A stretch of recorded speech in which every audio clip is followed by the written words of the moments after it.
аткарабыз. Ошондой эле qalilul ilm yanfa'u ma'al ilmi billah wa inna kathirul ilm la yanfa'u ma'al jahli billah. Ошондой эле бул хадисте дагы бир нерсени түшүнсөк болот. Аз-маз илим дейт. Бир аз илим Аллахты туура табуу менен, Аллахты туура тануу менен пайдалуу дейт. Бир аз илим Аллахты туура тануу менен пайдалуу. Бирок көп илим Аллахты туура эмес тануу менен, эгер көп амал болсо деле ал пайдасыз дейт. Эмне үчүн десе, себеп Аллахты туура табуу деген, Аллахты туура тануу деген эмне?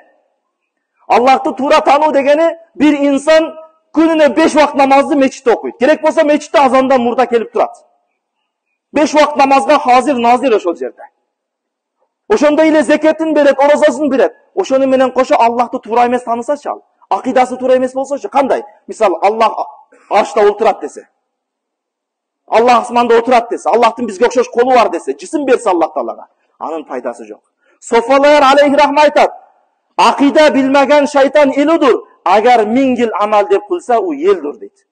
Акыйда билбеген, акыйданы туура таппаган, Аллахты туура таныбаган, Аллахты туура эмес танып алган инсандын амалдары эгер 1000 жыл амал кылса дагы ал асманга сапырылган чаң сыяктуу болуп калат дейт. Ошон үчүн эмне экен? Эң биринчи илим болгондо дагы акыйдабызды туура, Аллах тууралуу болгон илимибизди туура кылабыз, андан кийин амалды кылабыз.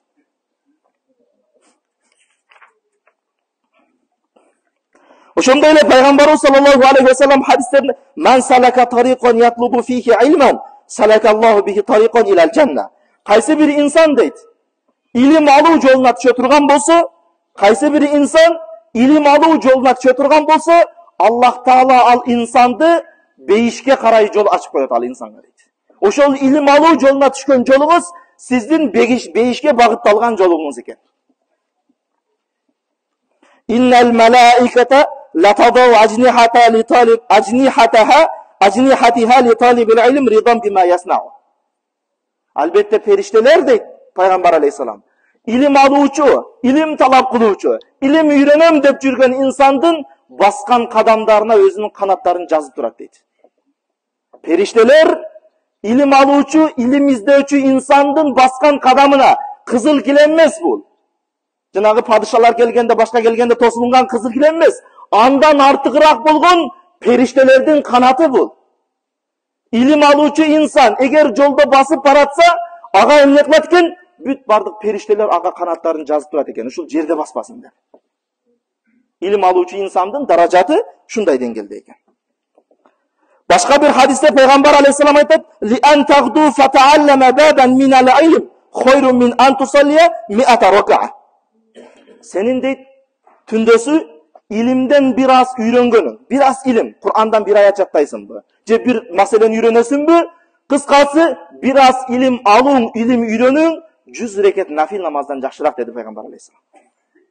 100 рекет нафил намаз окугандан караганда бир аз илимден, Аллахтын илиминен, фик илиминен же Кур'андан кичине бир аз үйрөнүп, туура тарат алышты, туура намаз окушту, же Кур'аныбызды туура окушту үйрөнүп ала турган болсок, анда ушунчалык деңгээлде сообу күчтүүрөөк деди пайгамбар алейхиссалам.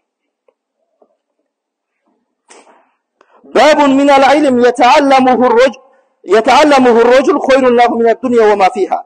Жана бул хадисте пайгамбар алейхиссалам айтат, бир инсан илим жолун ача турган болсо, илим эшигин ача турган болсо, ошол илим эшиги ал үчүн дүйнө жана дүйнөдөгү бүт бардык нерселерден жакшыраак дейт. Эгер сиз талаба болсоңуз, эгер сиз Кур'ан үйрөнүп аткан болсоңуз, эгер сиз илим үйрөнүп аткан болсоңуз, бирок сиздин кошо классташ досуңуз эмне кылды? Дүйнөнүн аркасынан жүгүрдү, ал жетти, мейли жеткен жерине жетти дүйнөдөн. Мейли ал катарлап машинаны алды, заңгылдатып үйлөрдү салды. Мейли ошону кылды. Бирок сиз илим алган болсоңуз билиңиз, пайгамбар алейхиссалам бул хадисте айтат, илим жолуна түшүү, илим жолунан бир эшикти ачуу, илим алуу дүйнөдөгү бүт бардык нерседен жакшыраак дейт. О катарлап машина эмес, бүт бардык дүйнөдөгү нерседен жакшыраак илим алуу деди.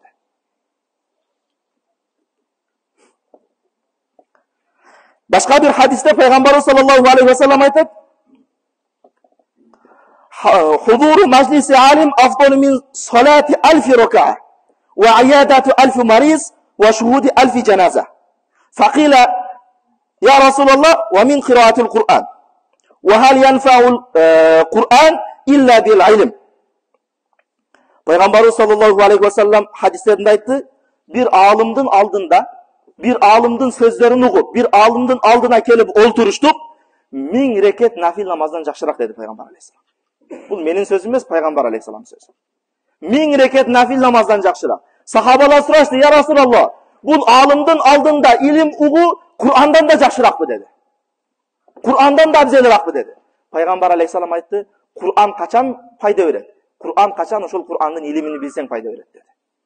O degen oşol Kur'an'da okuşun dagın, oşol alımdın aldına barat kes, ilimini yürünet kes. Başka hadislerinde aytdı Peygamber aleyhisselam. Kayse bir insan bir alımdın eşigin kakılap barsa, ilim alışın, ilgeri barçıyla aksakallarımız. Hazır şunday zaman, erkinçilik zaman, talabalar kegile deseng de ne çok talabalar, okuyayım degendir az. Bir o ilgeriki zamanlarda şunday bir kısım bolsa dagın, alımdın eşigin kakılap barışkan, kişine bir tamga yürüneyin, Kur'an'dan bir ayet yürüneyin deyip barışkan. Hadiste Peygamber aleyhisselam aytdı, kim bir alımdın eşigini kakılap, bir tamga yürünse, bir ayet yürünse, anın basıp bargan ar bir kadamına jakşılık жазылып, basıp kaytkan ar bir kadamına anın күнөөлөрү keçirilet deydi. Şunun için bu ilimdin darajası şunçalık dengelde. Peygamber aleyhisselam, "Men ca'ahul maut fa huwa fi talabil ilm, fa baynahu ve baynal anbiya'i darajatun wahidatun" deydi. Kaysi bir insan ilim alıvatkan uçurda, ilim alıvatkan mezgilde can verse, ilim alıvatkan mezgilde can üzülse, anda al insan menen paygambarların ortasında bir ile daraja kalat, aldağın paygambarlık darajası dedi. Beyişte paygambarlardan keyinkiyle darajada şöyle insan turar. İlim alıvatıp ölgön, can bergen insan dedi. Aksakaldarımız bolsun, yaşlarımız bolsun, menin yaşım ötüp ketti, men keç kaldım, men sayızda çoğayıp kaldım deveyle. Kelingizler, talaba bolup can berüge emne jetsin. İlim alıuçu, ilim öğrenүүчү olup can berüge emne jetsin. Kitaplarda alımdardın sözü var. Eğer bir insan ilim alıvatıp can berse, ilim alıvatkan uçurda bir insan can berse, al kabırga kirgenden keyin kabır azabı emas, kabırga kirgenden keyin periştelerden kıyamatga ders alat, sabak alat deydi. Kıyamatgacha anın ilimi ulanat deydi. Kelingizler, oşol talabalardın katarına koşulaylar. Oşol ilim öğrenүүчүlördün, Allah'tın dinini, Allah'tın ilimini, Allah'tın Kur'an'ını öğrenүүчүlördün katarına koşulaylar. Oşol talabaçılık mezgilde siz menen bizge can ölüm kelgen bolsa bu çoң vakit bizge. Oşol kabır azabımızdan dagın, erten kıyamatta beyişibizge dagın.